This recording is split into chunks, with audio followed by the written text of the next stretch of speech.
Hey guys, I'm Dylan from Novelty Records, coming at you with another video. It's 2 a.m. here at the house, and oh, check out the new sticker. Pretty dope. Drinking some coffee because it's 2 a.m. So good. I'm doing 2020 Final Tag. When I first got into YouTube, it was the end of 2017 when I first started making videos, and I'd made my introduction video, and I'm like, well, what am I gonna do now? And Vinyl Tag came along. I didn't know what Vinyl Tag was, and so I kicked it off with my first Vinyl Tag in 2018. If you want to go back and look at it, it's terrible. But anyways, I digress. Thought I'd do it. I do it every year. It's a tradition. I got to. I watched a couple Vinyl Tags already. I watched Mazzy. Love him to death. Did a great Vinyl Tag. And I watched Tales from the Crates Vinyl Tag. And a couple more. But those are my two faves so far. So I thought, you know what? I'm going to crank one out tonight. So let's get started. I'm going to put the list in the description of my video because that's going to help you do it if you want to. But Vinyl Tag is a really good way if you haven't started, if you haven't done anything on YouTube yet and you don't know what to make a video about. It's an easy way to hop in there and make your first video. I highly recommend it. So, without further ado, this is my Vinyl Tag 2020. I'm going to try to go through this pretty quick. Best find in 2019. I'm going to say this. I did my top 10 or my top 30 best finds video already. That was my last one. But this one, I'll tell the story again. I got it on eBay for $10. And it is a first German pressing of Jerusalem 1972. One of my favorite Psych albums. I've been wanting this album, an original press, for a long time. I really honestly never thought I'd find an original because they're so rare, so expensive. These are $400 or $500. This one's mint. And so, couldn't believe I found that. That one was a great find. Favorite album of 2019. I've been really slack about keeping up with the new albums that are coming out. So, it would have to be something really good to grab my attention. This one is Duran Jones, The American Love Call. It's 2019. Killer Coal Mine Records release. I kept seeing people post about it on Instagram, and saw somebody post about it. It looked like a sound clip, and I'm like, dang, how did I miss this album? This is a killer soul album from like the 70s or something. You'd think it from the way these guys are dressed, but no, it's 2019 killer album, man. Really, really good stuff. I've got to get back on and start going back and listening to some albums that are 2019. I gotta get up with what the kids are listening to these days. I feel like an old man. Novelty Record. This is a record that I found 10 years ago, 15 years ago, I don't know, a long time ago. And for whatever reason, it has stuck in my collection, and I've never gotten rid of it because it's novelty, and I like it. It's a Growing Pains soundtrack. This has got a lot of soundtracks on it. So, this got Murphy Brown, Just the 10 of Us, My Sister Sam, Growing Pains, obviously. It's got The Oldest Rookie. I don't know what most of that stuff is, if I'm being honest. But it's got the Growing Pains theme, and that's really what I'm in it for. Grew up watching the Growing Pains, I gotta say, and this is just so wonderfully late 80s that I had to keep it. Album cover that paid homage to another album. This is the first one that came to mind. This is Booker T and the MGs. What's this called? McElmore Avenue. Killer, they cover a bunch of Beatles songs and stuff. Booker T and the MGs is always great, but just really like this album, and it's the one I thought of first. I'm trying to give some different answers. So, I know there's some things you might expect me to say. I'm trying to keep you on your toes a little bit. So, B-side or deep cut. Like everything I listen to is B-side or deep cut. But I thought I'd pick this one out. This is Bob Seger, Brand New Morning. Most of you guys probably heard of this, but Bob Seger, very, very typical classic rock guy. But this is his acoustic album. If I'm not mistaken, this is his first album. I looked for one for a long time, found one, had it, and then I did my contest last year, and good buddy on here said that this was his grail, so I sent it to him. And I said, you know what? It'll come back to me. And like a week later, I found another one. So this is one of my favorite albums by Bob Seger. I absolutely love it. He hates it, but so it doesn't get talked about much, and I think he's tried to bury it in the past, but this is a great album, and I love it. Something Funky is number 6. This is Betty Davis. They Say I'm Different. Betty Davis was married to Miles Davis, and I'm not going to spend much time talking about this because I'm about to do another video or something. This is one of my favorite albums of all time.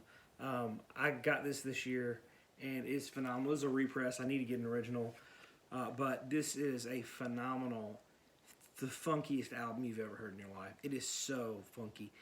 Betty Davis is a phenomenal musician. She's one of those wives of jazz musicians like Alice Coltrane, but one of those wives that kind of just changed the trajectory of their husband's musical career. She had a great musical career of her own. All of her albums are freaking killer. And she kind of was in the spotlight for a little bit, and she just freaking disappeared. No one's seen her since like the 70s. If I'm not mistaken. I could be mistaken. But this album is highly recommended by me. Betty Davis. They Say I'm Different. This is my favorite one of hers. It's just like the first time I heard it, I was like, holy crap, this is amazing. It's so freaking funky. So funky. 2 weird shelf buddies, like albums that are next to each other on your shelf. I didn't really have many weird ones because I have mine divided up like pretty rigidly by genre, but I did have these next to each other. Johnny Cash and Captain Beefheart. I imagine if you were in the room with Johnny Cash and Captain Beefheart and they were having a conversation, you'd want to be a fly on the wall. Be interesting talks. So trying to whiz through this. That's hot coffee. Been making pour-overs, and they're good. Let's see here. I Was There, band I've seen live. First one I thought of was Bob Dylan. This is Bob Dylan and the band. I did not see Bob Dylan with the band, but when I was like 14 or 15, my dad pulled me out of school and drove me out of town to go to a Bob Dylan concert. And my dad hates Bob Dylan, so that was one of my fondest concert memories. Saw Bob Dylan. This is actually a bootleg from him in Charlotte, which is where I saw him, kind of. I saw him in Davidson, but that's neither here nor there. But thought I'd show this one.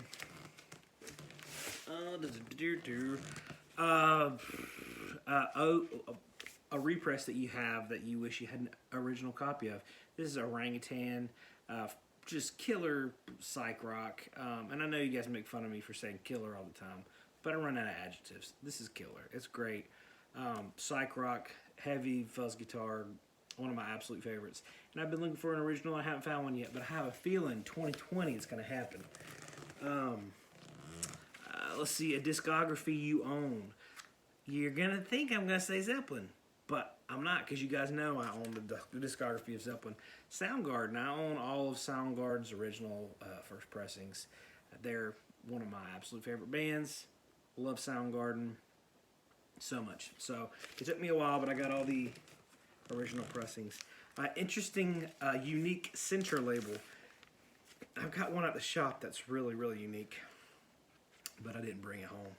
So this is one that I've always really liked. This is Head Records. This is Mighty Baby.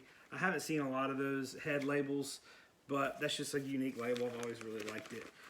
All right, Preband album that features someone that went on to be famous. This is the first one that came to mind. This is Attila.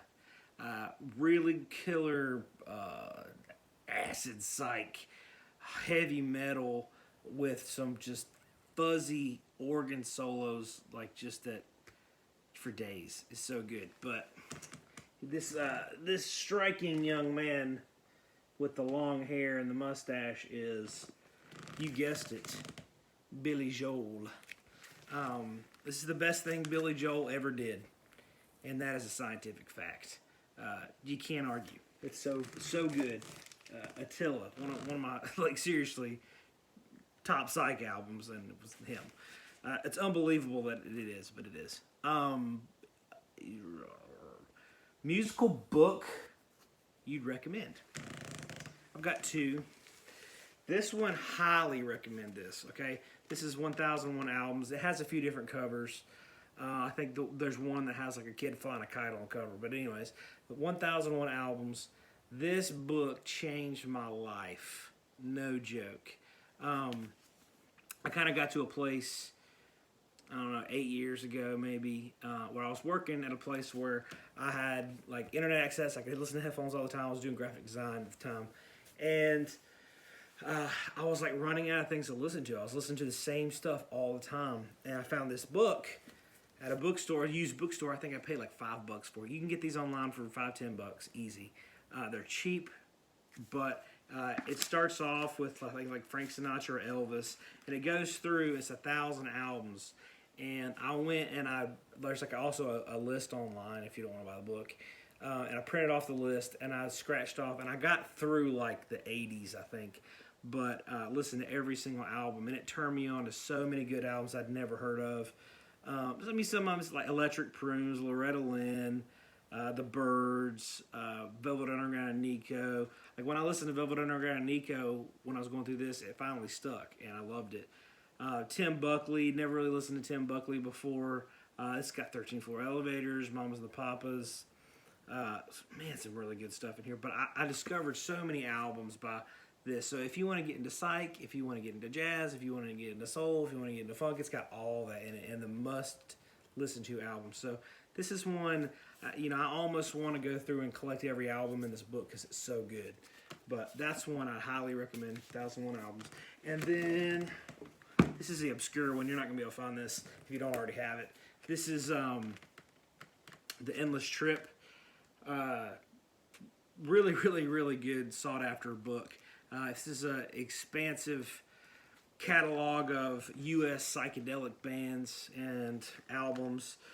It's got an entry for every U.S. psych band you can imagine, and it's got a bunch of information about them that you can't really easily find online. These are really tough to find.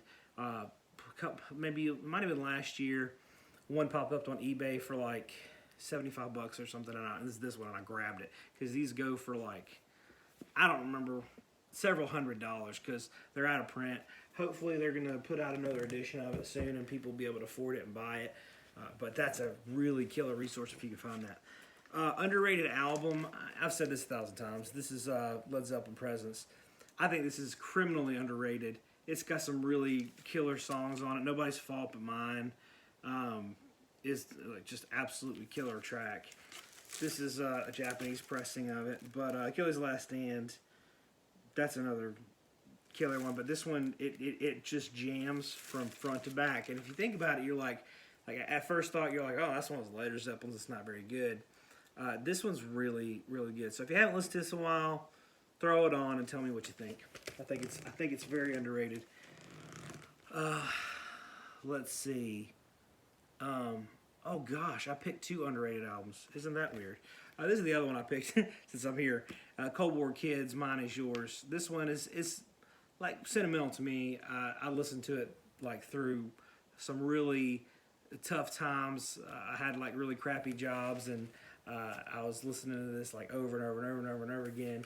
And it's just like when I listen to this album, it reminds me of how much I love my family and my wife, because I would think about it all the time. I couldn't wait to get home, and so to me it'll always be an amazing album. But I really think that the songs on this album are great. This is a newer album, obviously, 2004, 2011. But just really well-written songs, I think, and I don't understand why people don't talk about it as much. So that's a great one. Same album, different cover. You guys might know this about me. I am anal about only keeping 1 copy of every record I have. I really try to stick to that. I know people think I'm crazy for that, but I really try not to have multiple copies of the same record. I try to find the first pressing of that and the original cover and forget about it. But I've let myself splurge a little bit with Zeppelin. So this is House of the Holy. As you may see, it's got the teal lettering on it. I believe there's a Brazilian press of this. This is another copy of Houses of the Holy, and it's the inner gatefold. I think this is, shoot, I can't remember what country this came from. Let me see really quick. I think it's Australian. Make sure before I tell you. I can't really see that well. I think it's Australian, but I could be wrong. But they did it. I don't know if this was on accident or what, but this is a non-gatefold copy of Houses of the Holy, and it's from the inside picture of the gatefold. Album you bought for cheap that's worth a lot of money now is this. I picked this up right along the time when it came out, 2001. This is Ben Harper and the Innocent Criminals Live from Mars. This album freaking changed my life. I loved it when it came out, and I can't remember where I got it, but I picked it up, I think it was a record store that I had walked into, and it was in there, and I was like, oh man, that's a great album. And it was not much money. It wasn't, it was $20 or less. And now I just looked it up, see what they go for. They go for like $125, $150, I don't know. But yeah, this is a really, really great album. Killer. Ben Harper's just amazing. But this is another one that brings back tons of memories. Absolutely love it. And something I wouldn't sell. Favorite drummer. You're going to expect me to say Bonham. And it's really hard for me to say favorite drummer because there's so many killer drummers. And I'm not a drummer. What do I know? But I'll tell you, this was my answer. I thought about it, and I was like, you know what? I like him for more than his drumming. That is Dennis Wilson. Now, Dennis Wilson, is he the best drummer ever? No. But the question is not best drummer ever. The question is favorite drummer. I love Dennis Wilson. This album, Pacific Ocean Blues, a white label promo, freaking killer record, man. Amazing. Other than Pet Sounds, this is the best Beach Boys record, in my opinion. But Dennis Wilson was the best drummer of the Beach Boys. He was the drummer of the Beach Boys, and he's my favorite Beach Boy also. I just love this album. I think he was just a great songwriter. He was the only Beach Boy that could surf, a little known fact, and I love him. So that's my answer on that one. Fight me. An album that's turning 20, that was put out obviously in 2000. This is the first one that came to mind. Renegades, Rage Against the Machine. This is an original press. I love this record. I have been on a Rage Against the Machine kick, man. I don't know what it is, but I've just been listening to Rage like crazy. Been raging out. But yeah, this is a really, really great record. And then trilogy of albums, 3 solid albums that go back to back. I chose this band as, wait a second. What am I doing? Oh, I missed one. I missed batting average, best batting average. And what I had chose was this, Nick Cave and the Bad Seeds. Nick Cave, that was actually number 15, but I'm not redoing the video for that. So it's in here. It counts if anyone cares. But I think Nick Cave, phenomenal songwriter. I do not even understand his songwriting technique. He just like sits down and writes songs. He basically treats it as a 9-to-5 job and goes into his office and he sits down and he writes songs and he's done. He doesn't wait for inspiration. He just does it. And he's continually cranking out good stuff. I've never heard anything Nick Cave did that I didn't like. I think he's got a great batting average, as they say. Great stuff. I mean, this is a great album. The album that I pulled over there, and I don't want to get up, but it's Boatman's Call, and I love that record dearly.